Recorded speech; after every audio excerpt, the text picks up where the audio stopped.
Hello. So today's our topic is on vectors, vector system used in plant genetic transformation. So when we consider vector in terms of plant genetic transformation, it is a small DNA molecule capable of self-replication. It means it's a small DNA molecule which is capable of self-replication and can be transferred into the host cell through different techniques of genetic transformation. It must it could be used for as a cloning vehicle or a cloning DNA. It is a carrier of DNA fragments. It means it carries a DNA fragment to the host cell. So these are some examples for vectors. So plasmid, phage, hybrid vector, artificial chromosome. These are vectors used for gene transformation in plant cell and also in yeast or eukaryotic cells. So when we consider vectors, there are some characteristics driven for or which must be for a good vector or ideal vector. So in this first one is self-replication and multiple copies.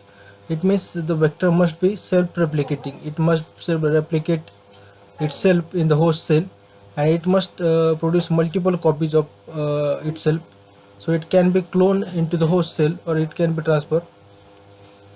It must have a replication origin site. It when we consider a vector, it must have a specific replication and origin site. It must has a cloning site. It must have a selectable marker gene which we can detect after the transformation it is transfer or not. So for detection of transformation or confirmation of transformation, it must have a selectable marker gene. It must be a small in size so it can be easily transferred into the host cell.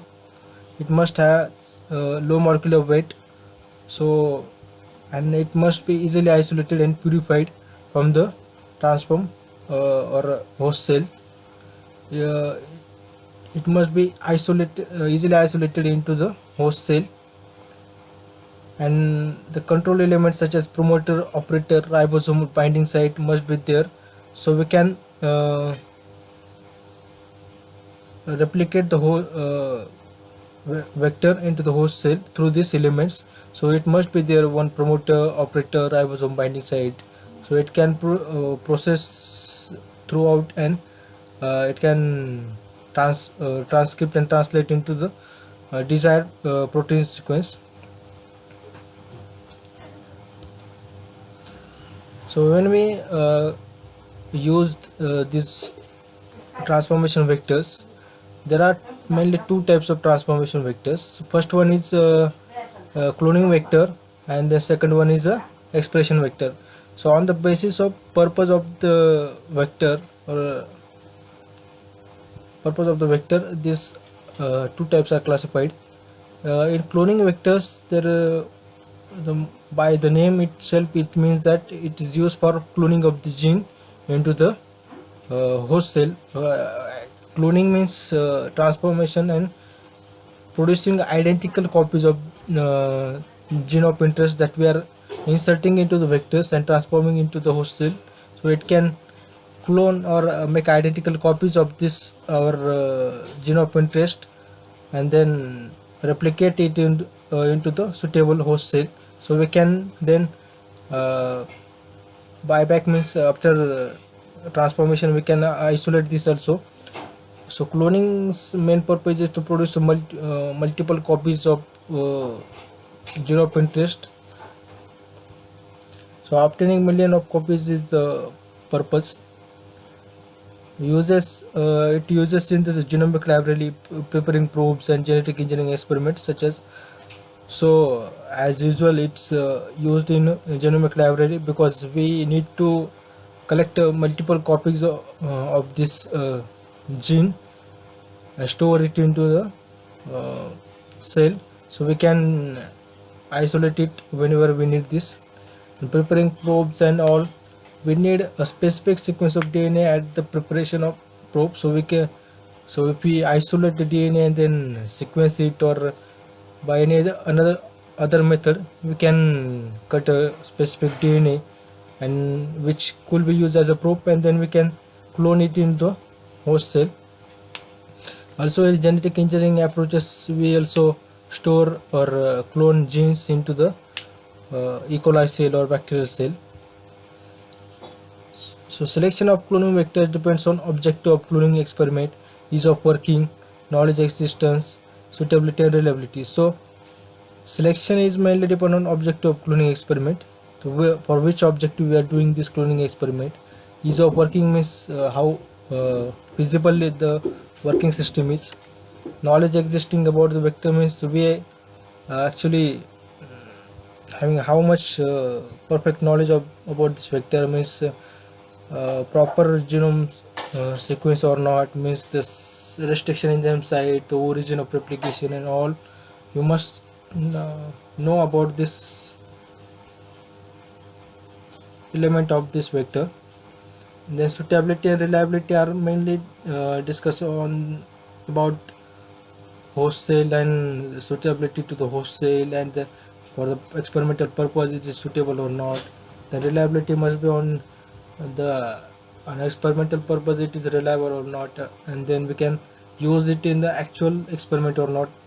So these are some selection criteria for cloning vector. So second one topic in this vector system is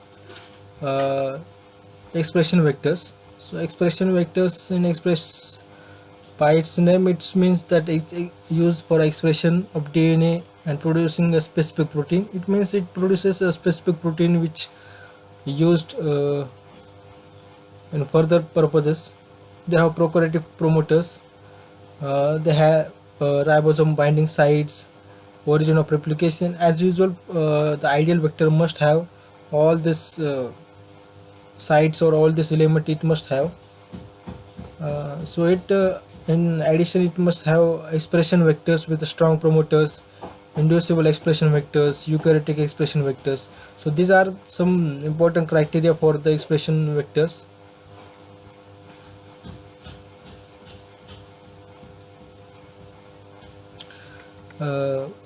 When we consider a vector, it must be linked with the target host cell, because the vector must be transformed into the target host cell. So for the plasmid vector, we have bacteria, streptomyces. These are the target host cell. In bacteriophages, mainly bacteria is the target host cell. In cosmid vector, mainly bacteria. In yeast cooling vectors, mainly yeasts. And in Ti and Ri plasmids, must be a transformation of clone gene in a higher plants. It means it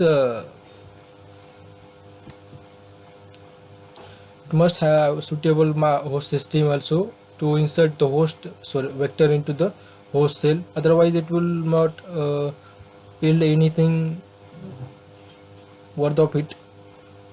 A successful transformation will not happen if you will not use a specific host. So when we consider artificial vectors, we already have natural vectors such as Ti plasmid in agrobacterium, which transfer itself and it has all the specific sequences and all the natural mechanism of transformation. But as we in genetic engineering or gene transformation, we use artificial vectors. In artificial vectors, we mainly use different agents such as plasmid bacteriophages, cosmid artificial chromosome vectors. So these are some agents we used in as a vectors for transformation. In 1973, Cohen described first the successful construction of recombinant vector. It means in 1973, Cohen is a scientist who described first successful construction of recombinant vector. He produced a plasmid PSC 101 of E. coli cell. He produced mainly a plasmid vector which mainly isolated from E. coli. The source of the plasmid is from E. coli strain. He named it as a PSC 101, which is the first notice vector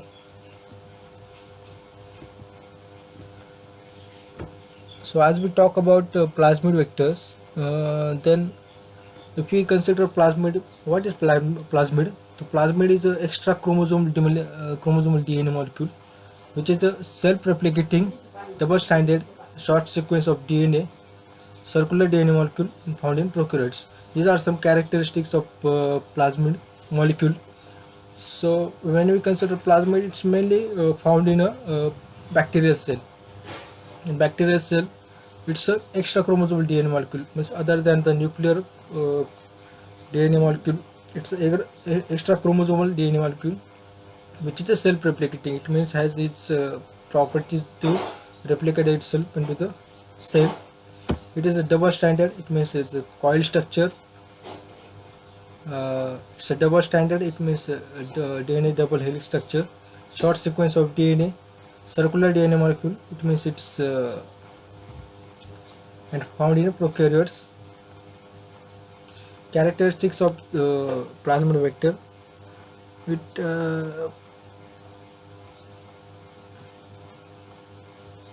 minimum amount of DNA presents two suitable marker for identification. It means it has two antibiotic resistant genes which used for identification of.